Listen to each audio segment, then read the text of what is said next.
Outrider kill.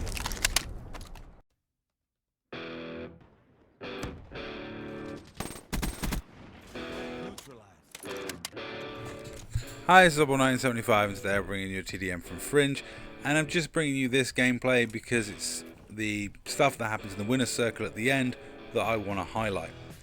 Basically, Call of Duty has turned into a dance-off dance party, with loads of people spending tons of money to unlock dance moves for their character so they can boast at the end of the game. It's kind of bizarre, and I wouldn't have thought that would be a thing. I certainly couldn't see people doing that in Modern Warfare 3, but it seems to have become a thing now. People are actually spending money to unlock dance moves. Now I know they're spending money to unlock anything that comes out of the supply drops. People are clawing and eagerly attacking supply drops with oodles of cash to try and unlock different weapons, different camos, different skins, different this, that and the other, and taunts are part of it. And part of me just can't believe the amount of money that's being thrown at Activision at the moment to buy stuff out of supply drops in this game, considering what is actually on offer out of the supply drops. I mean, the crossbow is pretty good if you dual wield it. It seems to be fairly nasty. I've picked a few off the floor and tried them. The MX Grand seems like a good gun. It's like a FAL with no ammo, and that funny reload thing, which means it wouldn't suit me at all and would wind me up.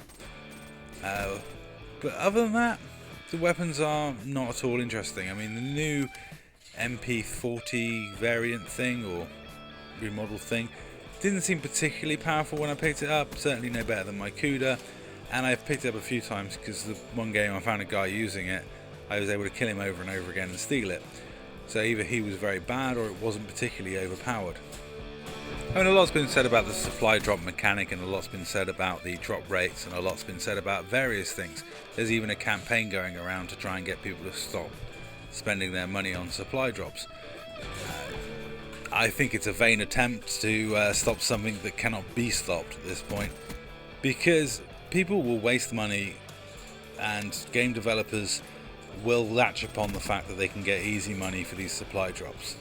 It ain't going to change. It's not going to change anytime soon. I mean, it ran very well for them in Advanced Warfare. It turned Advanced Warfare from a very, reasonable profit margin game to them to a very successful game for them. And when you put supply drops into a game like Black Ops 3 that's actually not bad, the effect is huge. Now, personally, I think it's going to have a negative impact on Call of Duty going forward, because there's going to be more and more stuff, and the temptation will be to push it towards pay to win. I don't think we're at pay to win at this point. There are, not enough weapons or things in the supply drops that give people an advantage or an edge.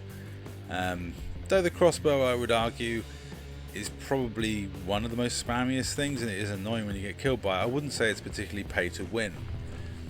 However, the fact there are supply drops and the fact that people are spending so much money on them means sooner or later it's going to move that direction, because it's inevitable. The studio is going to make more money the more stuff they put in these supply drops, and if they put weapons that are actually beneficial and actually are pay to win, people will pay to win. It is that simple.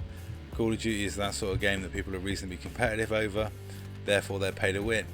Now, I don't get spending money on Call of Duty because 90% of the people that play Call of Duty will bin this game within a year. In fact, we're already, a fair chunk of the way through this game's life cycle. So why would you be throwing money at it now?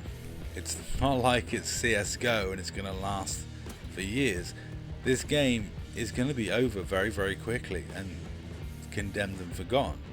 I mean, I still regret spending microtransaction money to buy camos in Black Ops 2. However, I knew what I was getting, and I quite liked the camo, so I brought it. And in the end, it turned out I did get at least some of my money's worth in that one, because I did play Black Ops 2 for many years. Not just the 1 year life cycle that you normally expect from a Call of Duty game. However, how many Call of Duties have you played for over a year? And yet you're throwing money at it? To get what? To get a few camos, a few supply drop weapons, line Activision's pockets so you can show off and do dance moves at the end of a game.